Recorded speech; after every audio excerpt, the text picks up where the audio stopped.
Bueno, pues iniciamos ya el primer bloque. El primer ponente es Tomás Díaz, es catedrático de Botánica de la Universidad de Oviedo. Es además uno de los autores del plan contra el plumero en el Principado de Asturias que se está ejecutando. Tomás no puede estar hoy aquí, en principio sí va a estar, pero debido a razones que ahora nos explica él, le ha sido imposible. Adelante, Tomás. Y, y ahora cuenta tres. Bueno, buenos días. Siento no estar con vosotros ahí de forma presencial, por las circunstancias del coronavirus me impiden, ya que estoy positivo en PCR y hasta dentro de unos días espero que el próximo PCR me salga negativo, y eso a pesar de que ya tengo las vacunas. Bueno, la vida es así y siento mucho no estar con vosotros, pero espero que esta reunión sea beneficiosa, sobre todo para poner en orden todo lo concerniente al efecto que está causando el plumero de la Pampa en estos territorios, no solamente de Asturias, sino también todo el norte de la península.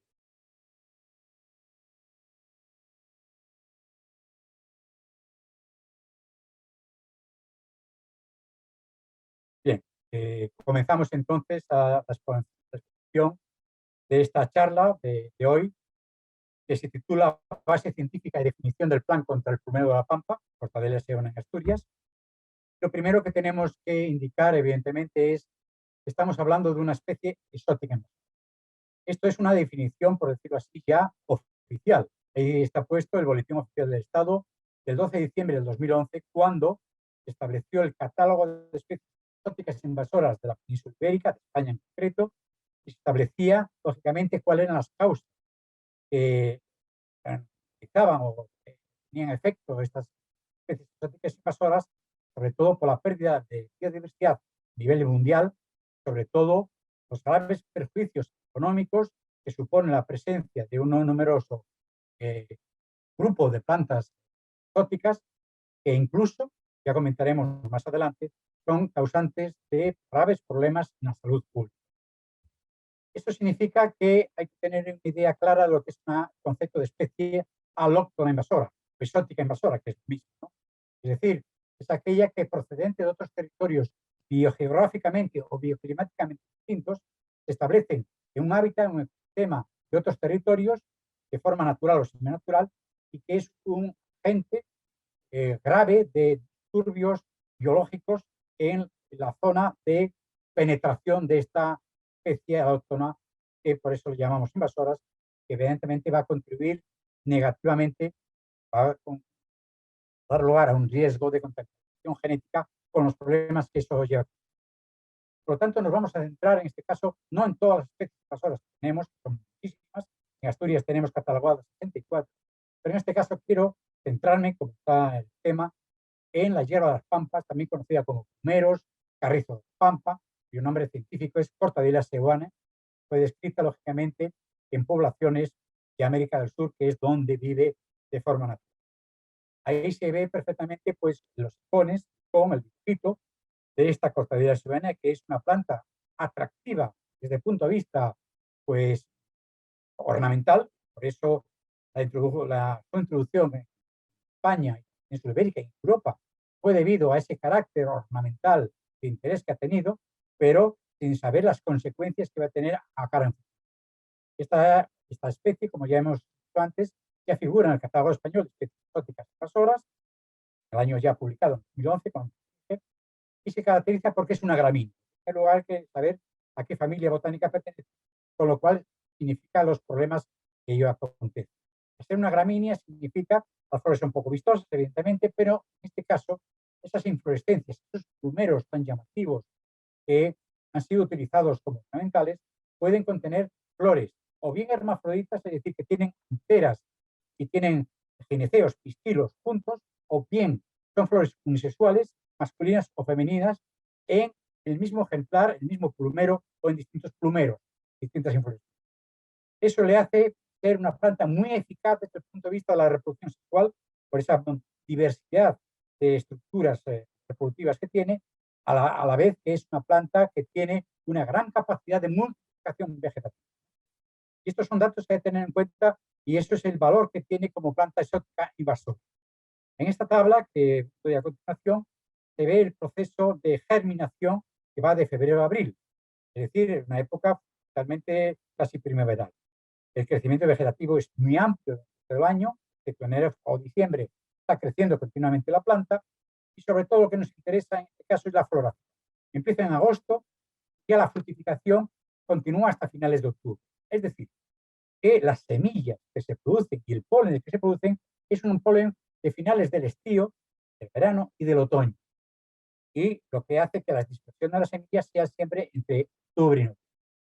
Eso significa, ni más ni menos, que cuando hablemos del problema sanitario de esta planta, significa que las flores, el polen, que es donde se concentra el problema sanitario de estas plantas, ya que hay unas problemas de polen, aparecen unas proteínas que son las causas de alergias, graves alergias, se producen a finales de verano o el otoño.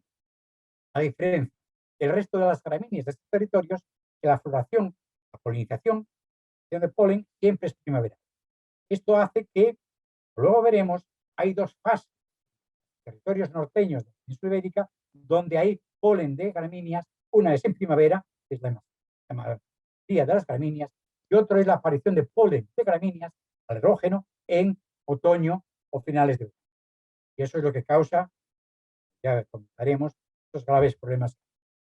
También hay que tener en cuenta que cada inflorescencia, es decir, cada plumero, produce 100.000 semillas. Cada plumero. Tenemos en cuenta que un ejemplar de media produce 10 plumeros, significa que un solo ejemplar, un individuo de la cortadera soberana de Tierra de las Pampas, es capaz de producir una media de 1 millón de semillas al año. 1 millón de semillas. Con que solamente germine un 5% de ese millón, significa que la capacidad de germinación, de invasión de esta planta es enorme. Por eso hay que tenerlo muy en cuenta. Habíamos dicho que esto es una planta procedente, lógicamente, de los territorios de América del Sur, donde vive de forma natural, ¿no? ¿Qué territorios son ahí? Como se ve en este mapa, son aquellas zonas que están ahí sombreadas en verde, perdón, fundamentalmente es de Argentina, Uruguay, sur de Brasil, también zonas internas, valles internos de Chile, luego veremos estos mismos, que tienen un clima mediterráneo. En resumidas cuentas, los territorios donde se encuentra de forma natural la hierba de las pampas, la cortadera sabana, son territorios de bioclima templado, igual que el nuestro, es decir, que no hay periodo de sequía estival inferior a 2 meses todo el año, o bien territorios mediterráneos sudamericanos, donde el periodo de sequía estival es siempre superior. Eso, el crecer en ambientes climáticos templados o mediterráneos, lo que ha permitido la invasión a otros territorios del mundo, como ven ahí, a las islas oceánicas, a América del Norte. California está causando gravísimos problemas, en toda Europa, sobre todo a partir de la península ibérica, al sur de África y también en gran parte de Australia y Nueva Zelanda. Es decir, ya hay una gran cantidad de países que se ven afectados por la invasión de esta planta, que, repito, se introdujo por su carácter ornamental y luego vino, lógicamente, la posterior invasión o naturalización de esta planta en muchos países. En Sudamérica, fundamentalmente, ¿dónde vive la cortadera sabana? Claro, sabiendo dónde vive, podemos tener en cuenta qué es lo que está pasando en nuestros territorios invadidos. El área natural de la cortadera sabana en Sudamérica es fundamentalmente, como ya hemos dicho, climas templados oceánicos, con escasa continentalidad. Siempre en zonas muy próximas a climas mediterráneos similares, donde haya una cierta humedad edáfica. Le gusta mucho el agua en el suelo y evidentemente en esos territorios en el suelo es más abundante. También los hábitats o ecosistemas sudamericanos donde más abunda hierba de las pampas son los llamados pajonales, ¿no? ¿Qué son los pajonales? Pues esas comunidades herbáceas, ¿no? Son unos rozales que crecen sobre suelos a cierta humedad, suelos hidromórficos, y siempre en zonas más o menos bajas, es decir, no sobrepasan los 1000 metros de altitud, con lo cual la morfología de estos territorios siempre es más o menos. Aquí tenemos unas fotografías que me enviaron hace años de la zona de La Serena en Chile, que es un territorio de ambiente mediterráneo, vemos ahí la hierba de las pampas como vive de forma natural en las riberas de los ríos, en zonas más o menos con una cierta humedad, que es lo que le conviene y le gusta a la planta. Pero hay que tener en cuenta siempre que en nuestros medios de invasora será más invasora en aquellos medios donde tenga una cierta humedad. La península ibérica en Europa, así, ¿cuándo llegó esta? Pues los datos que hay, evidentemente, es que aproximadamente sobre 1874 se trajo a Europa como una planta ornamental. Y esto es algo cierto y claro. Podemos decir que hay mucha gente que le sigue gustando el aspecto de sus plumeros. Tengo muchísimas referencias directas e indirectas de que hay mucha gente que le gusta la planta, simplemente que siente un poco como desilusionada porque las estamos intentando evitar su expansión. Bueno, contra todo esto hay que dialogar, hay que hablar con la gente, hay que hacerles ver el problema que tiene la hierba. Pues bien, esto es el dato inicial que tenemos, es cómo se introdujo en Europa, por la vía de ser una planta muy ornamental, que fue utilizada fundamentalmente en jardines, sobre todo en calés costeros, próximos al mar, donde era más fácil el movimiento, y de ahí, evidentemente, se expandió. En la península, en España en concreto, hay una fecha clave que es 1953. En 1953, un gran botánico fue Emilio Guinea, que hizo una gran labor sobre la vegetación y la flora de Cantabria. Santander, pues descubrió naturalizada esta planta ya en la bahía de Santander. Quizás no fue en 1953, sino que ya la conocía de años. Pero es cuando la vio naturalizada, es decir, escapada de cultivo. Evidentemente, en aquel momento yo pienso que Emilio Guinea no sabía que iba a tratar una planta invasora. Bueno, él la puso. Y nos centramos en Asturias, en este caso, pues Juan José Lastra, un compañero mío, fue la que la citó por primera vez en 1964 como naturalizada, escapada de cultivo en Pravia, a orillas del río. Es que, evidentemente, son... A partir de ese momento, de estas épocas, hubo una extensión tremenda de esta hierba de las pampas en todo lo que es península ibérica, España y Portugal. En el mapa que veis ahí, en rojo, se encuentran las comunidades autónomas donde en estos momentos la hierba de las pampas, ahí no está puesto Portugal, incluirlo, pues la hierba de las pampas ya crea gravísimos problemas ambientales. No solamente de invasión de hábitats, sino también problemas tremendos desde el punto de vista sanitario, como luego comentaré. Si bien el inicio de la invasión del primero la pampa, de la Orquídea ciudadana, fue debida fundamentalmente a la utilización de la misma como una planta ornamental, no hay que olvidar que el causante de la máxima penetración como invasora de la planta ha sido, pues, por desgracia, el MOP, el Ministerio de Obras Públicas. El Ministerio de Obras Públicas, en la década de los 70-80, cuando a partir del País Vasco se establecieron las autovías del norte de España en dirección al oeste y también hacia el este, pues en la década de los 70-80, entre la normativa establecida por el MOPU, había una que era la que señalaba qué plantas debían ser obligatoriamente cultivadas en los taludes y en las lindes de las autopistas. Y la primera de ellas era la planta, la Orquídea ciudadana. Y entre las razones por las cuales debía ser utilizada esta planta, estaban que era una planta muy bonita, evidentemente, que tenía un crecimiento muy rápido, ciertamente, que tenía una masa enorme, con lo cual evitaba los destellos de los faros de los coches en dirección contraria en las autopistas, ¿cierto? Con lo cual, durante más de 20 años, esta planta fue favorecida su inclusión en las autopistas. A partir de ese momento, evidentemente, siguiendo la vía de la autopista, fue avanzando hacia, en este caso, hacia el occidente y hacia el oriente desde esos puntos. Y hemos llegado al estado actual de la cuestión. No hay que olvidar que nosotros, en una reunión que tuvimos en la década de los 80, por primera vez, y luego ya posteriormente Consejería de Asturias sobre esta planta, ya creo que fue en el año 93, declaramos la planta como una planta invasora. Evidentemente, iba a tener graves problemas de control.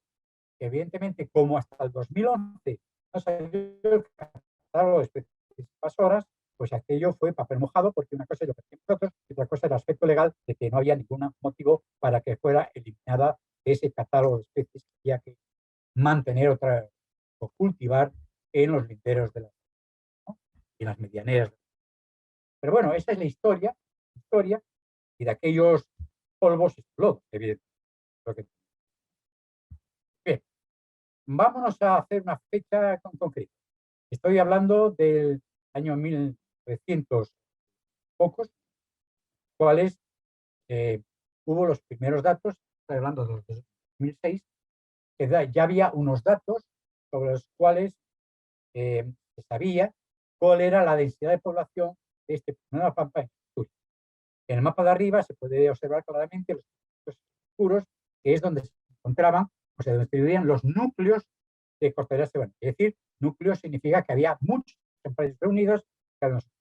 Pues bien, se estimó en aquel momento, 2006, pues de unos estudios que hizo realmente la Consejería de Asturias, que la superficie en 2006 de núcleos de Cortadera Sebana alcanzaban los 11,21 hectáreas. 11,21. Y que los individuos aislados que había en Asturias, que es el mapa más abajo, ver ahí, pues ocupaban el total de individuos unas 10,72. Es decir, en síntesis, en 2006 se suponía que había ocupado en Asturias, por la Sierra de las Pampas, unas 21 hectáreas más o menos. 21 hectáreas. Es la suma de estas 11 y pico y 10. 21, casi 20. Claro, esos datos de 2006, con lo cual, evidentemente, ya era un dato problemático, pero bueno, manejable en aquel momento para lo que se consideraba una especie que podía ser invasora, que no estaba definida como. Pasamos unos cuantos años, es decir, pasamos 11 años, llegamos al 2017. En 2017, tal como se ve ahí ese mapa de Asturias, puntitos verdes significa todas se encuentran, no solamente las poblaciones y también individuos aislados. El número total de superficie ocupada por las poblaciones o individuos aislados en Asturias en 2017 se estimó en que eran 1.220 hectáreas. Pues hemos aumentado en 10 años y pico bastante la superficie ocupada por las hierbas. Es decir, en líneas generales, el 7,2% de la superficie de Asturias ya estaba ocupada por las hierbas. Que puede ser un número pequeño, pero que también la densidad nos dice algo. La densidad era que eran 132 individuos por kilómetro cuadrado. Es ya una estimación bastante. Y el número de individuos, pues, había estimado, número de individuos, 1.400.000. Estamos hablando de 2010. Luego veremos, comentaremos, cómo estos datos han sido superados por la red. Cuando nos encontramos en unos problemas tremendos. Bien, dicho eso, algo interesante que está relacionado también con el hábitat original de Tierra de las Pampas es ver qué hábitats han invadido aquí, en esta Cantábrica, Asturias, estos territorios. ¿Qué hábitats? Bueno, aquí hemos estudiado que son 7 grandes grupos, es decir, de hábitats o de comunidades. El grupo 1, como dice ahí, es la vegetación de dunas, es decir, dunas fijas.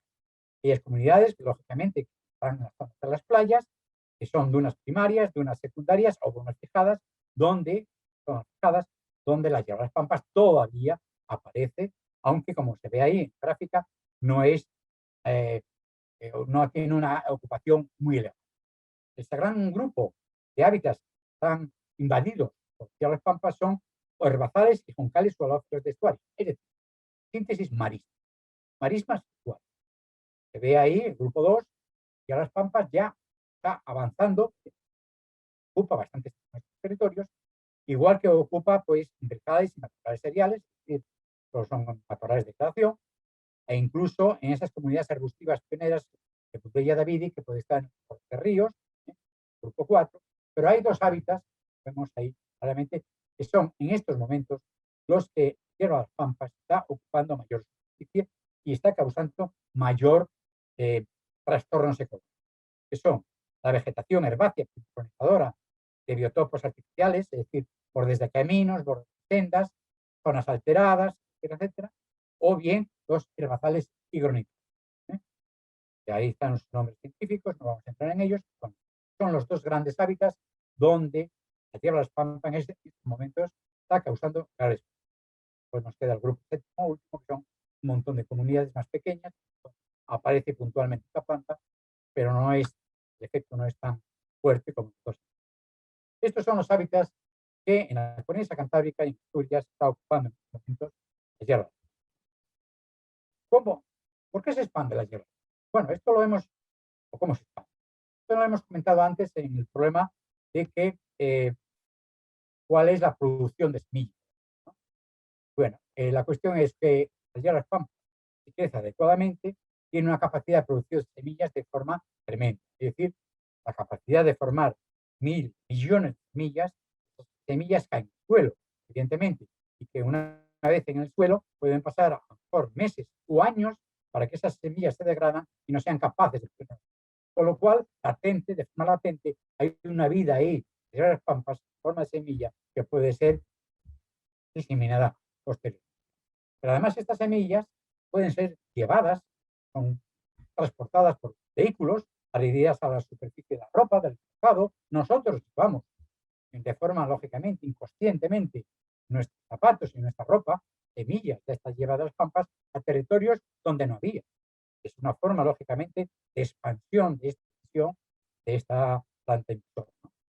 Y evidentemente, el papel fundamental a la hora de la diseminación de semillas de esta planta está en las vías de comunicación, sean autopistas, sean carreteras, vías de ferrocarril, caminos, porque de esa manera hemos visto, haciendo un seguimiento, ¿no?, de cómo ha ido avanzando las poblaciones de las pampas, ha habido que ha sido seguido la vía de las autopistas, carreteras, ferrocarril. Es lo fundamental. Antes había comentado el aspecto también importante, muy negativo, que es cómo afecta, desde el punto de vista sanitario, las pampas a la salud del hombre. En este caso, todas las gramíneas, ya sabéis que todas las gramíneas pues producen un polen alergógeno, debido a que recubriendo la parte externa del grano de polen, que es la de polen de una gramínea, está recubierta por unas proteínas que son las causantes de las alergias al hombre. Bien. De forma natural, las alergias polínicas de las gramíneas se han dado siempre en primavera en este territorio. Y veis la gráfica de producción de polen en primavera, que es enorme. Bien. Entonces había una fase para la gente alérgica que sabía que en primavera iba a hacer. ¿Qué ocurre? Que ahí, desde hace pues, no muchos años, ha aparecido un pico de producción de polen en otoño. En principio se pensaba que era debido a las alergias a ácaros o similares, y ahora se ha confirmado que no, son los granos de polen de esta hierba. Está causando alergias en otoño. Eso significa que una persona alérgica antes solamente tenía que responder a las alergias de primavera. Ahora, una persona alérgica tiene dos problemas, uno en primavera y otro estío, lo cual eso crea graves problemas porque evidentemente hay personas que las alergias no. Entonces, esos son otros los problemas añadidos, no solamente ambientales, lo que está causando las hierbas pampas, que en este caso una planta gramínea que crece, se desarrolla y florece cuando florece en el hemisferio sur. Y florece cuando le toca. Bien, todo esto pues nos llevó en su momento a que la Consejería de Asturias, en el año 2017, nos pidiese que elaborase un plan de acción, después de tener muchísimas reuniones, para intentar contrastar, evaluar y sobre todo impedir el desarrollo de las hierbas pampas en el Principado.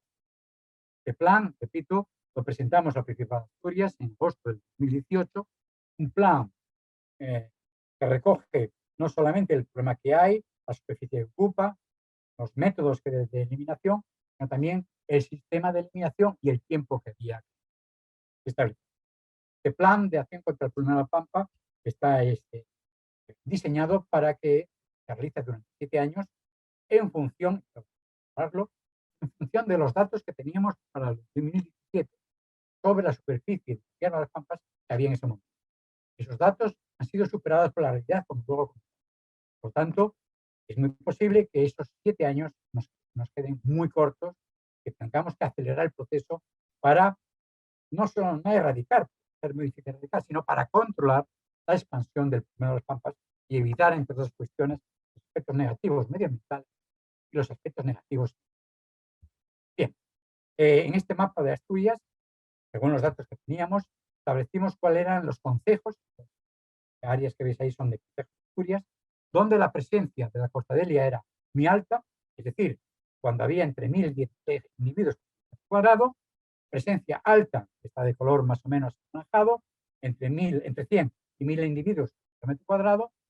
En zona amarilla es la presencia baja, entre 10 y 100 individuos, y luego lo que está en gris, sin presencia o bien individuos casi aislados, sin tener mucho problema, porque decir que no hay.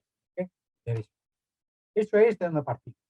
Lo que queda claro es que es en la zona central de Asturias donde se concentra la mayor densidad de poblaciones de la tierra.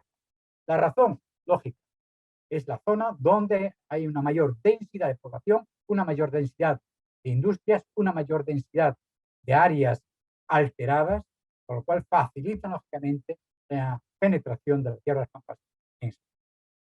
¿Qué diseño establecimos? El diseño que habíamos acordado durante tiempo de cómo se había que actuar sobre las casas. Y es un diseño que era más o menos que atacar las poblaciones desde las alas sur para centrarse al final en la zona central de Asturias, es decir, para ir, entre comillas, cercando las poblaciones en la zona central de Asturias, pero sin olvidar que había que hacer unos puntos necesariamente esas. De tal manera que lo que se planteó fue una primera fase, como veis ahí, de duración de 2 años, para actuar sobre la zona occidental de Asturias. La fase está hecho. Y además, sin olvidar también que había que actuar sobre todo en polígonos industriales que estaban infectados totalmente de estas plantas, como en la zona de la Salia, o como en Siero, en Bovia, etc. Es decir, es la primera fase en 2 años que se establecía, y ahí están los objetivos generales que se habían planteado en esa primera fase de 2 años, y también los objetivos particulares que había que tener en el. La segunda fase sería, ahora estaríamos en ella, sería la fase de otros 2 años del ala oriental de Asturias, con los mismos objetivos y volviendo otra vez a actuar directamente sobre las alias de Boves de Siero, porque eran los lugares donde había una mayor concentración de la tierra. Esto sin olvidar de que había que revisar nuevamente muchas de las localidades previamente analizadas para completar el control o la erradicación de las. Los últimos 3 años estaban ya centrados en la zona central de Asturias, que se suponía que iba a ser la última zona de concentración. Y así se planeó, evidentemente, todo este proceso de este plan, ¿no? Evidentemente, como se ve, se estableció en función de que hubiera zonas no invadidas, había que hacer unas medidas preventivas, o zonas que ya estaban invadidas, había unas medidas de acción directa, una valoración de las mismas, actuaciones directas, erradicación, control, gestión de residuos, como luego comentaremos, restauración, como son medidas de consolidación, y también medidas de seguimiento. Todo ello, evidentemente, en función de que la sociedad tenía que tener en cuenta el problema de la hierba de las pampas. Por lo tanto, había que establecer unas medidas de sensibilización pública que durante los 2 primeros años hemos intentado hacer como los métodos de control y erradicación de la hierba de las pampas son fundamentalmente métodos físicos, que son los que nosotros hemos propiciado siempre para evitar, lógicamente, el problema de los herbicidas químicos. Solamente propiciamos en aquellos lugares donde no habría problemas sanitarios. También algunos métodos técnicos que ya se vieron que aquí no eran favorables. Bueno, por lo tanto, fundamentalmente nos basamos en métodos físicos que luego, más adelante en estos días, se comentarán ampliamente. También se estableció el coste estimado que lo representaba. En base a los datos que teníamos, habíamos establecido que pues, el coste estimado mediante el control con glifosatos, es decir, con herbicidas, por glifosato, en los últimos años iba a costar unos 4.200 euros por hectárea año, pero desde el 2006, evidentemente, al aumentar la superficie, este control significaba que en este tiempo iban a ser unos 100.000 euros, ya con los datos del 2007, pues estos llevaban como mínimo a 9 millones. Había que repartirlo. Entonces, los datos que habíamos estimado en función de los datos que teníamos de recubrimiento en el 2017. Aquí hay unos recortes de la prensa que vamos a hacer una especie de sensibilización ciudadana y participación. Ahí ven recortes de toda la prensa, pues para sensibilizar a la gente, para dar conocimiento de la misma. No vamos a dar lectura, lógicamente, a esto, pero claro que los titulares de primeros tomar las carreteras, los ecologistas alertan a la perfilación y control de la primera, etc. Es decir, que intentamos sensibilizar a la gente, porque si no hay sensibilización, no hay conocimiento. O bien, aquí ya un aspecto de que teníamos que participar Europa, de que Europa tenía que participar en la reducción, porque ya no era un solo problema de España, sino que afectaba también a Portugal, también afectaba a Francia, podía afectar ya parte del norte de Europa. Era un problema. Pues bien, esta sensibilización, como veis ahí, no siempre fue positiva. Ahí traigo también un reporte de la Nueva España del 2018, que es ahí, cuyo título de un señor que carta al director, el pobre, el plumero de la pampa y otras especies autóctonas, ¿no? Y decía este señor, ahí no voy a entrar mucho, qué bonitas están las autopistas en septiembre con los plumeros de la pampa, ¿no? Y que ocupa terrenos que ocupaba antes, pues en las malas hierbas, como los helechos, los cardos, cebes, que no son autóctonas, en fin. Y como al final dice, yo sinceramente prefiero ver plumeros en los taludes y en las orillas de autopistas que cebes y coches. Son criterios que evidentemente, a pesar de lo mucho que nos hemos movido, hay muchísima gente que sigue siendo muy vistosa de las pampas porque todavía no reconoce el problema medioambiental ni el problema sanitario, que todavía no está muy difícil. Pero hay un dato importante que es de la Junta General del Principado de Asturias, como se ve ahí, en la sesión del Pleno del número 2018, el 12 de noviembre, pues hizo una proposición no de ley del Grupo Parlamentario de Izquierda Unida sobre la adopción de medidas para la erradicación de la profesión. Es decir, ya desde el punto de vista del Principado de Asturias ya se hubo, Junta General, un movimiento de apoyo para esta misión de control y erradicación del problema de la pampa, que luego se hizo. Es decir, aquí subrayo que dice que la Junta General del Principado de Asturias insta al Gobierno del Principado a que se dirija al Gobierno de España para que impulse entre las autoridades de la Unión Europea y a mayor brevedad posible todos los trámites necesarios para la inclusión del plumero de la pampa en el catálogo de especies exóticas preocupantes. Eso es lo importante.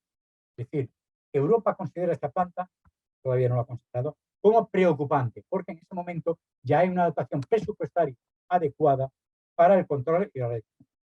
Mientras tanto no se consiga, evidentemente va a ser muy. Pero bueno, los primeros pasos se han dado.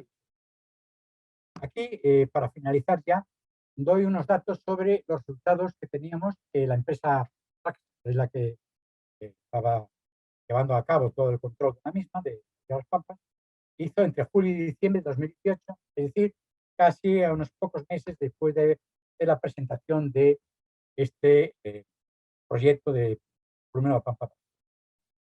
Fijaros ahí los datos que hay, ¿no?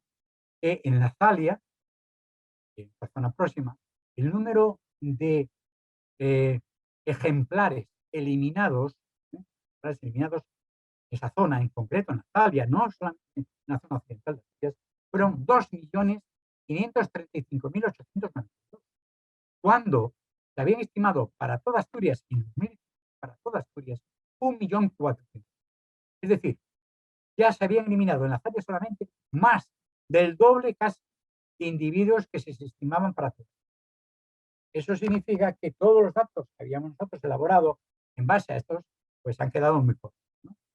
Por otro lado, como ya dije al principio, si de cada inflorescencia plumero se producen 100.000 semillas al año y la media de inflorescencias por individuo es de 10, bueno, podemos estimar que con la eliminación de estos plumeros solamente de la llorera de la Zalia de Gijón hemos evitado que miles de millones de semillas caigan al suelo y sean capaces de producir nuevos. Eso es lo que facilita lógicamente este plan, que es de prevención, control y, es posible, erradicación del plumero. Y nada más. Con esto yo creo que doy unas ideas para proseguir sucesivas ahora sesiones todo el tema importante, repito, de esta planta invasora que no es la única, pero para mí en estos momentos más peligrosa tiene la conexión. Nada más. Muchísimas gracias por su atención. Quedo a su disposición.